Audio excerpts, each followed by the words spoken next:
Bonjour les gars, vous êtes maintenant sur la chaîne Android Plus, dans la comparaison annuelle des tests de vitesse. Le meilleur de Samsung est arrivé, le Galaxy S35 Ultra, qui rivalise avec le meilleur d'Apple, l'iPhone 16 Pro Max. Le destin nous a ramenés ici à nouveau. Nous allons tout tester en termes de performance entre ces deux téléphones. Tout nouveau, tout juste sorti du four, le Snapdragon 8 Elite affronte la puce Pro Apple A18. Comme toujours, nous commencerons par allumer les moteurs. En même temps, et je veux dire démarrer en même temps, commençons dans 3, 2. Un boom, Galaxy S25 Ultra à gauche, iPhone 16 Pro. Max à droite, voyons qui est le plus rapide, un Android US 7.0, 15 vs iOS 18.2.1. Je pense que c'est la dernière version, alors voyons. Eh bien, le Galaxy S25 Ultra est plus rapide d'un bon nombre de secondes, l'iPhone prend encore un certain temps, et maintenant c'est à peu près fait tôt par le Galaxy S25 Ultra. Oh, au fait, vous continuez à le demander? Je l'ai eu, les liens cadeaux de précommande exclusifs pour la série Galaxy S25 sont enfin en ligne, donc si vous envisagez de précommander, vous pouvez certainement obtenir d'énormes avantages en utilisant les liens dans la description. Eh bien, après ça, mec, 2025, les deux téléphones sont incroyablement beaux. Regardez simplement ces bords. Bien sûr, le Galaxy S25 Ultra est définitivement un peu plus propre grâce aux petits trous. Mais d'abord, nous exécutons le benchmark Geekbench 5 sur les deux téléphones juste pour voir les scores du processeur, car il s'agit du Snapdragon 8 Elite et il est censé être nettement plus rapide que l'Apple 18 Pro par rapport à l'iPhone 16 Pro Max. J'ai déjà exécuté le benchmark. Aujourd'hui, nous allons regarder les résultats. Vous pouvez voir qu'Apple a toujours une légère avance en matière de performance monocœur, tandis que Samsung est loin devant en matière de performance multicœur. Alors oui, vous pouvez accepter ce genre d'égalité, mais la grande différence réside dans les performances du GPU, ce qui serait bien meilleur sur le S25 Ultra par rapport au 16 Pro Max, et c'est quelque chose que je vais tester avant d'entrer dans la section d'ouverture des applications. Nous avons donc 3 démarques sur les deux téléphones. Nous irons directement à test de stress extrême sur la faune sauvage sur les deux téléphones et voyons les résultats. Et voilà, le Galaxy S35 Ultra semble être dans une catégorie à part.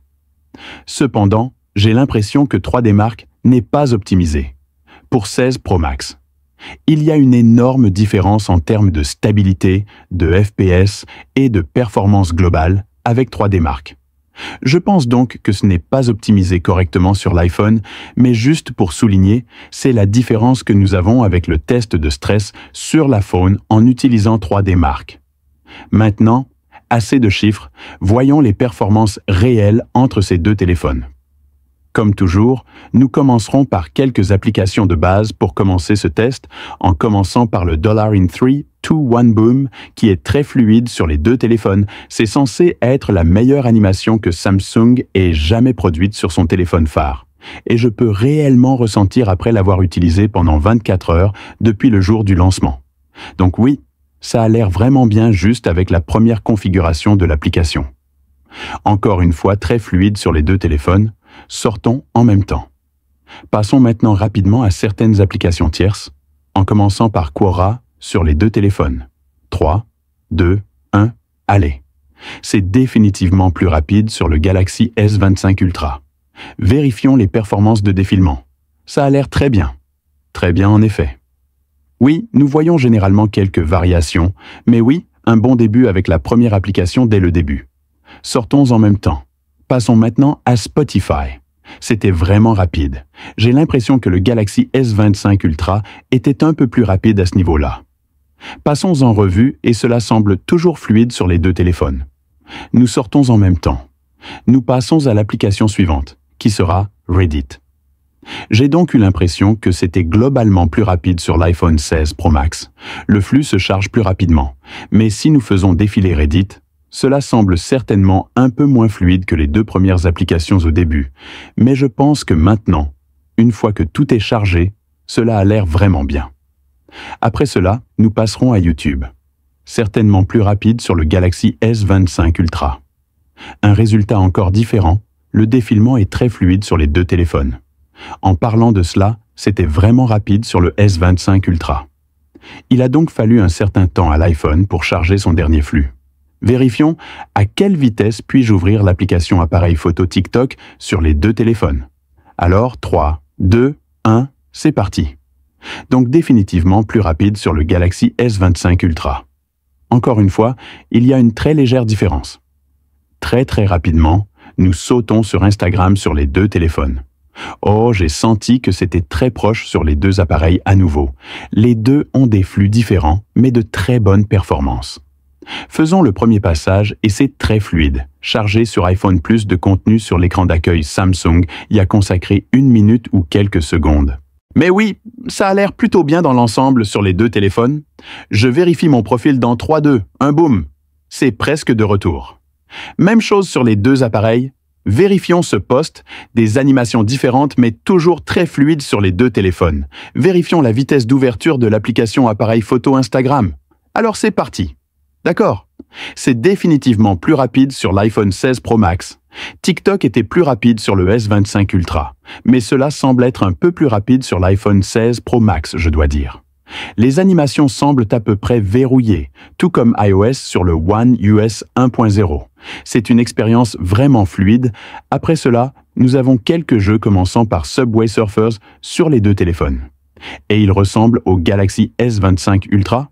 Oui, il était très rapide, c'était d'ailleurs le premier lancement sur les deux téléphones, donc définitivement des performances plus rapides sur le S25 Ultra. Nous passons à nouveau à Asphalt 9, l'un de mes jeux préférés à tester sur ces téléphones. Comme toujours, voyons le S25 Ultra prendre la tête ici. Pas d'iPhone, d'accord? Un peu plus vite, allons-y. Et jetons un œil au temps de chargement du jeu dans l'application afin que nous puissions charger la même étape sur les deux appareils. Nous allons jouer à ce jeu en 3, 2, 1 boom. Alors voyons tout. OK, iPhone 16 Pro Max. Encore une fois, il est plus rapide que le Galaxy S25 Ultra, mais je dois dire que ce jeu est absolument magnifique sur les deux téléphones. Cependant, j'aime le look plus net du trou de perforation sur le S25 Ultra. Faisons ce drift, mais ouais, ça fonctionne à un très haut niveau sur les deux téléphones. Les performances du jeu semblent vraiment bonnes et vraiment fluides.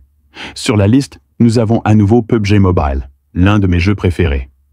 Pour tester dans ces batailles de tests de vitesse, voyons donc que l'iPhone semble être un peu plus rapide là-bas, mais ils ont terminé à peu près le même temps sur les deux téléphones. Alors, ça a l'air bien. Jetons un œil aux performances en jeu sur les deux téléphones. Alors, nous allons commencer une phase rapide avec les invités. Eh bien, nous avons chargé une étape sur les deux téléphones et vous pouvez voir que cela semble très fluide sur les deux téléphones. Cela fonctionne aussi bien que possible sur un téléphone phare. Ouais, regardez ça. Réflexion. Des performances de très haute qualité. Nous allons sauter dedans. Eh bien, nous sommes sur le terrain et examinons d'abord les performances du Galaxy S25 Ultra. Encore une fois, cela a l'air incroyable. Eh bien, je ne veux pas mourir. Alors courons sur iPhone. Je veux dire, ces deux puces sont plutôt bonnes pour PUBG. Soyons réalistes. Vous ne pouvez pas vraiment vous tromper avec l'un ou l'autre de ces téléphones en matière de jeu.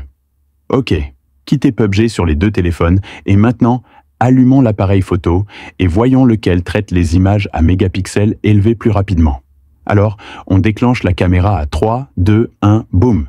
C'est définitivement plus rapide sur le Galaxy S25 Ultra. Maintenant, ce que nous allons faire, c'est passer à 50 mégapixels sur le Galaxy S25 Ultra et 48 mégapixels sur l'iPhone. J'ai déjà défini, nous allons commencer avec l'objectif ultra grand angle. En mode haute résolution, donc nous voici en 3, 2, 1 boom, voyons lequel est le plus rapide. Ok, l'iPhone est terminé et Samsung doit encore traiter cette image en arrière-plan pour cette amélioration. Alors voyons ce qui se passe avec l'objectif principal. Alors allons-y. Mode 3, 2, 1 boom. Eh bien, c'était beaucoup plus rapide par rapport aux performances de l'objectif ultra grand angle. Voyons ce qui se passe lorsque nous comparons le mode 200 mp par rapport au mode 48 mmi sur l'iPhone. Donc nous voici en mode 3, 2, 1 boom. Donc évidemment, ceux-ci vont prendre plus de temps à traiter, mais toujours pas mal. En fait, cela n'a pas pris si longtemps. Il semble que les performances de traitement d'image aient définitivement été améliorées sur le Galaxy S25 Ultra, ce qui est très apprécié. Allons-y maintenant et faisons un rendu vidéo dans l'application Adobe Rush. Donc lorsque vous exécutez ceci en même temps sur les deux téléphones, nous le chargeons simplement, vidéo similaire en 4K à 60 IPS sur les deux téléphones. Vous pouvez voir que le défilement dans la chronologie est vraiment fluide sur les deux appareils et qu'il n'y a aucune différence. Ce que nous allons faire est simplement d'appliquer quelques effets. Et voilà, montrons cela en 1080p car je n'ai pas la version premium. Donc c'est parti. En 3, 2, 1, voyons comment l'affichage est amélioré, mais toujours pas à la hauteur. L'amélioration que nous avons avec l'iPhone 16 Pro Max, je dois dire qu'il y a une grande différence par rapport aux générations précédentes. Vous pouvez voir que l'écart a définitivement été comblé. Donc l'iPhone est sur le point de se terminer. Il est à environ 99%, tandis que le Galaxy S25 Ultra n'est pas loin derrière dans les années 60. Le S25 Ultra est toujours à la barre des 65%, donc c'est toujours affichage beaucoup plus rapide sur l'iPhone 16 Pro Max. Et maintenant, nous en avons fini avec le S25 Ultra aussi. Enfin, et surtout, nous pouvons dire qu'il y a une guerre de navigation rapide entre ces deux téléphones. D'abord, nous avons le téléphone arena.com sur les deux appareils. Voyons voir le Galaxy S25 Ultra est définitivement plus rapide. Là, on y va encore très bien. Sur les deux téléphones, nous avons sammobile.com, qui, je pense, est encore plus rapide sur le S25 Ultra. Juste une petite différence. Il y a une mer si on repasse très bien, c'est une victoire nette pour le navigateur pour le S25 Ultra. Mais encore une fois, très bientôt, il est temps de sortir et de vérifier la gestion de la RAM sur les deux appareils. On ouvre beaucoup d'applications, mais une mer. Regardez cette fluidité. J'adore les nouvelles animations sur celui de 7.0. Mais voyons si toutes ces applications sont en mémoire ou non. 12 Go de RAM sur le S25 Ultra, contre ce que je pense être 80 Go de RAM sur l'iPhone 16 Pro Max. Passons au téléphone à $1. Nous y allons toujours dans les paramètres de mémoire, toujours là. Quora Spotify jusqu'à présent, la gestion de la RAM semble assez parfaite sur les deux téléphones, donc lisez-le, il y a toujours YouTube. Eh bien, nous avons la première mise à jour sur les deux appareils, ce qui est intéressant. Voyons si nous en avons plus ou non. Maintenant, ce n'est pas grave.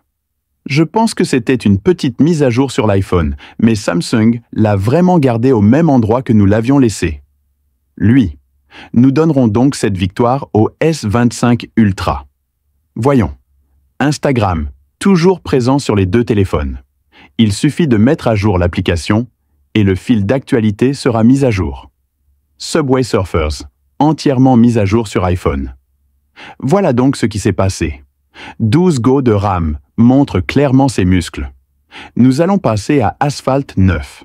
Il s'agit d'une mise à jour intégrée à l'application sur les deux appareils, car nous savons que le jeu mobile PUBG est toujours présent sur les deux téléphones, ce qui est formidable, et nous revenons à l'application Appareil Photo, donc littéralement dans la même position que nous l'avons laissé sur le S25 Ultra. Mais l'iPhone est passé à l'interface utilisateur de l'appareil photo, et Rush sera toujours là. Et enfin, nous revenons au navigateur, et ce n'est pas grave, il est toujours là. Juste une mise à jour rapide, pas besoin de s'inquiéter. Mais dans l'ensemble, je dois dire que la gestion de la RAM revient au Galaxy S25 Ultra. C'est donc le test de vitesse complet pour comparer le S25 Ultra et l'iPhone 16 Pro Max, voire les deux téléphones. Des bêtes absolues en matière de performance, vous ne pouvez vraiment pas vous tromper avec l'un ou l'autre de ces téléphones, et ils constituent également un excellent investissement. Car les deux téléphones bénéficieront d'un support logiciel de longue durée, pouvant aller jusqu'à 6 ou 7 ans. Vous avez donc beaucoup de longévité aussi, et le matériel sera à la hauteur, mais il est toujours bon d'avoir un bon téléphone. Voyez les performances réelles, et voyez où se situent les points forts en termes de dernières innovations. Le Snapdragon 8 Elite a certainement montré ses muscles en matière de performance multicœur, ainsi que de performance graphique et de gestion de la RAM, grâce à la présence de plus de mémoire physique.